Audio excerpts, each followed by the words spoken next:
If you don't think this is the best Cinderella film ever just for Leonardo Da Vinci as the fairy godmother, then I don't want to talk to you. You seem lame. Just breathe. Drew Barrymore, late 90s energy and vibes. I mean, period pieces from the 90s just look the best, right? I feel like modern ones look too polished, right? Angelica Huston as the nastiest stepmother. Dougray Scott, and perhaps the only non-villainous role I've ever seen him as a fancy little prince boy. And Leonardo goddamn Da Vinci is the fairy godmother.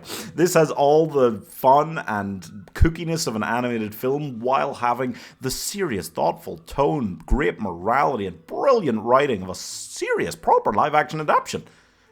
Everafter stars Drew Barrymore as Danielle de Barbarac. Yep, very French. It's not the first take on Cinderella, not the most recent. It doesn't even particularly break new ground, and it has an unusual blending of style and tones.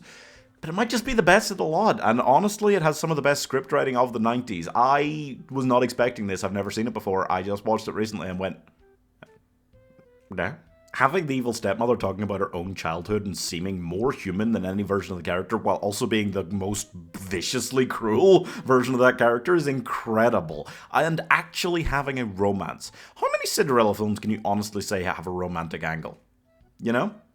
Usually it is just about her running away from her stepmother and just so happens to be into the arms of a prince. This film, they have a lot of time together. He genuinely falls for her for him, and it is actually a banging romance film. Like, I've seen a lot of versions of Cinderella, and I've always thought, like, yeah, it's a nice story. It's not one that goes, like, super hard for me in any version. This, oh boy! It hits hard, and I mean that for the character as well as the film. She literally punches her stepsister in the face. I love it! I mean, there's so many declarations of her being a servant, just even at the ball, and it will have you raging and screaming at the screen, but she's just as noble as her stepsister and stepmother. It gets you involved, this film, it really does.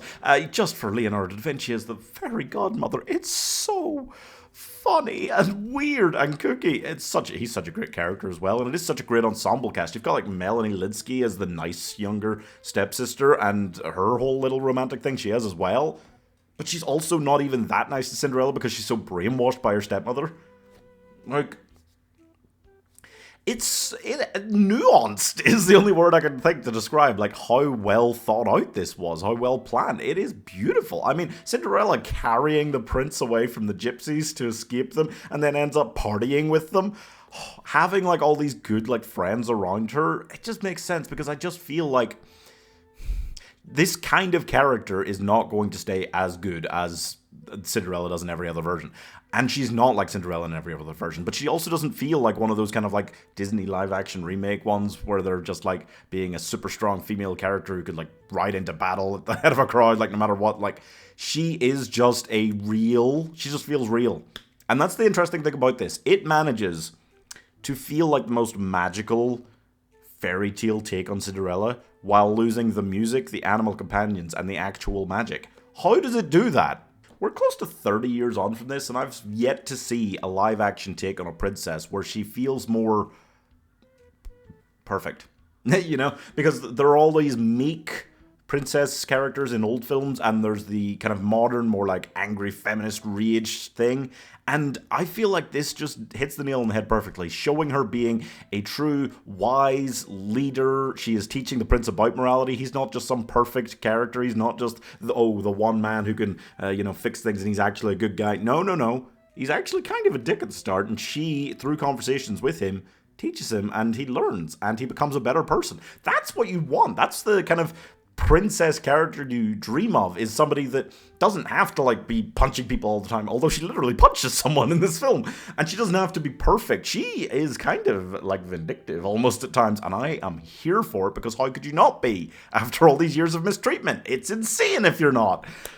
She just is the kind of character who makes other people around her better. That's the kind of hopeful tone that like the new Superman has, that like Ted Lasso has, and those characters fuck.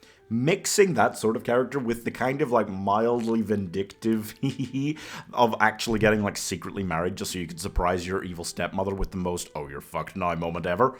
Oh man, it's good. Can it be outdone as a Cinderella film? Maybe, but I kind of doubt it. I just don't feel like that perfect blending of almost cartoony elements and very serious, thoughtful, incredibly script-written style, I don't feel like you can mix those that well most of the time. I feel like in a live-action take on a very fairy tale, very cartoon story, you have to either go for one or the other, and too many Cinderella films feel overly serious to me. This makes a character you can root for and a story you love, and it's one of the better romance films of the 90s, which is really saying something. Yeah. I'm giving Disney Could Never 4.5 stars. Yes, a little Throwback Thursday action. You get the weirdest stuff when you do a Throwback Thursday every week, and the channel members get to choose all the weird stuff. So you can buy a channel membership and actually just help pick films every week that I watch. So that's your jam.